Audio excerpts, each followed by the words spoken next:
సరే ఈ మధ్యకాలంలో నాకు తెలిసిన ఒక వ్యక్తి అడిగాడు, ఎక్స్పర్టీ డైవర్స్ అంటే ఏంటి? అంటే తనకు తెలిసినటువంటి ఒక మిత్రుడికి తన వైఫ్ రాకున్నా కూడా డైవర్స్ వచ్చాయనేటువంటి అంశాన్ని లేవనెత్తాడు. అసలు ఈ ఎక్స్పర్టీ డైవర్స్ అంటే ఏంటి? జనరల్గా ఎక్స్పర్టీ డైవర్స్ అంటే ఏంటి అంటే ఒక వ్యక్తి, ఒక భార్య కానీ ఒక భర్త కానీ కోర్టుకి వెళ్ళి డైవర్స్ అప్లై చేసుకుంటారు ఎగెనిస్ట్ వైఫ్ అండ్ హస్బెండ్. అంటే ఇప్పుడు మీకు అర్థమయ్యే భాష చెప్పాలంటే ఒక వ్యక్తి ఉండి అనుకుందాం, అతను వెళ్ళి కోర్టులో డైవర్స్ అప్లై చేసుకుంటాడు. డైవర్స్ అప్లై చేసుకున్న తర్వాత డైవర్స్ ఏం చేస్తుంది, కోర్టు వాళ్ళ భార్యకు నోటీస్ పంపిస్తుంది. వాళ్ళు నోటీస్ తీసుకున్న తర్వాత కోర్టు చెప్పిన డేట్కి రాకపోతే, వాళ్ళు నోటీస్ తీసుకొని కోర్టు చెప్పిన డేట్కి రాకపోతే దాన్ని ఎక్స్పర్టీ అంటారు. దాన్ని ఓకే, అంటే ఈ వ్యక్తి పోయి డైవర్స్ చేసుకున్న తర్వాత కోర్టు నోటీస్ పంపిస్తుంది. నోటీస్ పంపించిన తర్వాత ఆ అమ్మాయి రాలేదనుకో ఎక్స్పర్టీ డైవర్స్ కింద గ్రాంట్ చేసే అవకాశం ఉంటుంది.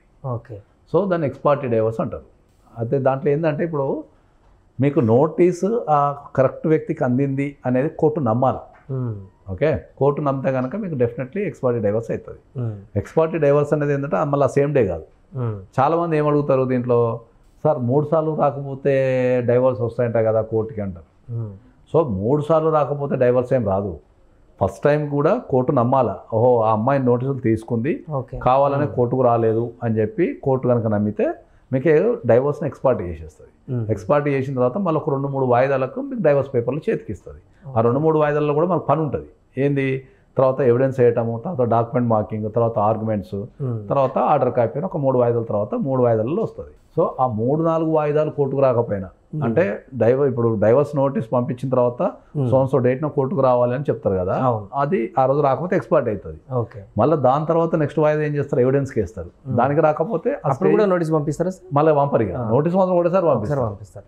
సో వాయిదాలు మాత్రం జరుగుతూనే ఉంటాయి. ఓకే, సో అట్లా ఒక 3 వాయిదాలు జరిగినప్పుడు కూడా ఆమె కోర్టుకు రాలేదనుకో నోటీస్ ఒక్కసారి పంపిస్తే సరిపోతుంది. కానీ ఆ 3 సార్లకు కూడా కోర్టుకు రాకపోతే అప్పుడు అది మీకు కోర్టు ఎక్స్పర్టీ డైవర్స్ కింద మీకు పరిగణిస్తుంది. కోర్టు నోటీస్ వచ్చినప్పుడు 100% తీసుకొని కోర్టుకు అటెండ్ అయితేనే సేఫ్. ఏ కారణం చేతనైనా మనం కోర్టు నోటీస్ తీసుకొని కోర్టుకు పోలేదంటే మనకు లాస్ అవుతుంది. ఓకే, రెండోది కోర్టు నోటీసు కొంతమంది రిజెక్షన్ చేస్తారు. చాలామంది తెలియక ఏం రిజెక్షన్ చేస్తారంటే మేము తీసుకోము అని చెప్తారు. రిజెక్షన్ చేసినా తీసుకొని రాకపోయినా మీకు ప్రాబ్లం అవుతుంది. సో ఎప్పుడు కూడా కోర్టు నోటీసులు కానీ అడ్వకేట్ నోటీసులు కానీ మీరు రిజెక్షన్ చేయటము తీసుకోకపోవడం చేయొద్దు. ఒకవేళ మీరు తీసుకుంటేనే మీకు అసలు కేసు ఏముంది, ఏం కేసు వేశారు, దాన్ని ఆపడం ఎట్లా, దాన్ని కొట్లాడడం ఎట్లా అనే విషయం తెలుస్తుంది.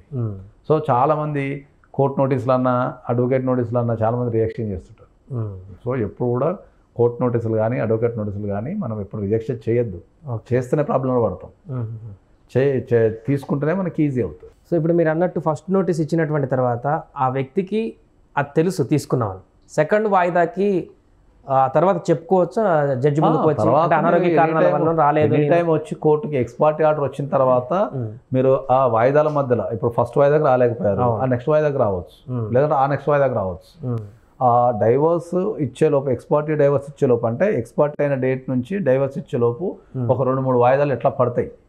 అవి పడ్డప్పుడు నువ్వు కంపల్సరీ కోర్టుకి వెళ్ళిపోయి నువ్వు దాన్ని నేను సో కారణం వల్ల రాలేదు అని చెప్పేసి ఆ గ్రౌండ్ని మనం నిరూపించుకోవాలి. ఓకే, నిజంగానే హెల్త్ బాగాలేదనుకో మనకు హెల్త్ బాగాలేని సఫిషియెంట్ సర్టిఫికెట్లు కానీ, లేకపోతే ఏమైనా పని ఉంటే ఆ పనిలో ఇంటర్వ్యూ పోయినాం అనుకో, లేకపోతే ఇంట్లో ఏమైనా చనిపోయినారు అనుకో, కొన్ని ఉంటాయి, ఏమైనా యాక్సిడెంట్ అయింది, లేకపోతే what ever reason, exactly reason కనుక నువ్వు రాయగలిగి దానికి సంబంధించిన ఎవిడెన్స్ కనుక పెట్టగలిగితే కోర్టు ఆ ఎక్స్పర్ట్ని రద్దు చేసే అవకాశం ఉంటుంది.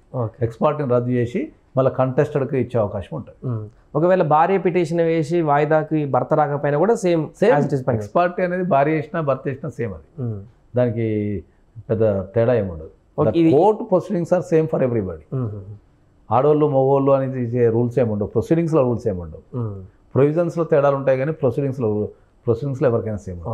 ఎక్స్పర్టీ డైవర్స్లో మాక్సిమం నుంచి మినిమం ఎంత టైం పట్టేటువంటి అవకాశం ఉంటుంది సార్? ఎక్స్పర్టీ డైవర్స్లో అంటే ఎక్స్పర్ట్ అయిన దగ్గర నుంచి డైవర్స్ రావడానికి 1 month నుంచి 3 months మధ్యలో పట్టే అవకాశం ఉంటుంది. జనరల్ అప్లికేషన్స్ అన్ని 1 month నుంచి 3 months మధ్యలో ఎక్స్పర్ట్ డైవర్స్ వచ్చేస్తాయి.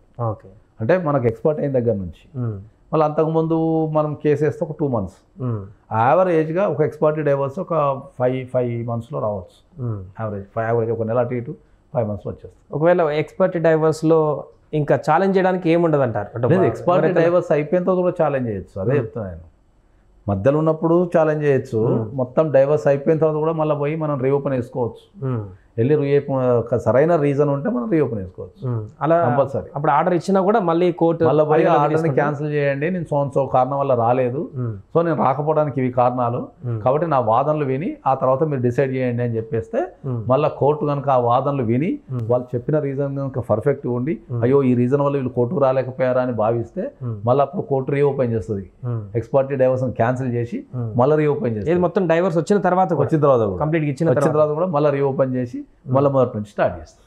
అలాంటప్పుడు మళ్ళీ డైవర్స్ వచ్చినా కూడా ఆ వ్యక్తి తీసుకున్నటువంటి వ్యక్తి దానివల్ల అంటే ఆ లోపు మళ్ళీ వేరే పెళ్లి చేసుకున్నారనుకోండి. ఇప్పుడు వేరే పెళ్లి చేసుకోవడం అంటే ఏంటంటే మనకి ఎక్స్పర్టీ డైవర్స్ వచ్చిన తర్వాత జనరల్గా అయితే మనకు అప్పీల్కి మనకు ఒక 6 months వరకు టైం ఉంటుంది. జనరల్గా 6 months వరకు కనుక వాళ్ళు ఎవరు అప్పీలకి వెళ్ళలేదు రాలేదు అనుకుంటే వీళ్ళు పెళ్లి చేసుకోవచ్చు.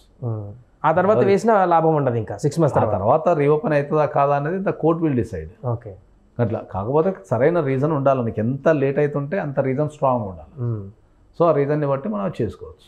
ఒకవేళ 6 months తర్వాత కూడా హయ్యర్ కోర్టుకు వెళ్తే ఏమన్నా అడ్వాంటేజ్ ఏముంటుంది? ముందు ఎక్స్పర్ట్ అయినప్పుడు అదే కోర్టులో వేసుకోవాలి రీఓపెన్. ఏ కోర్టు అయితే ఎక్స్పర్ట్ చేస్తుందో అదే కోర్టులో రీఓపెన్కి వేసుకోవాలా.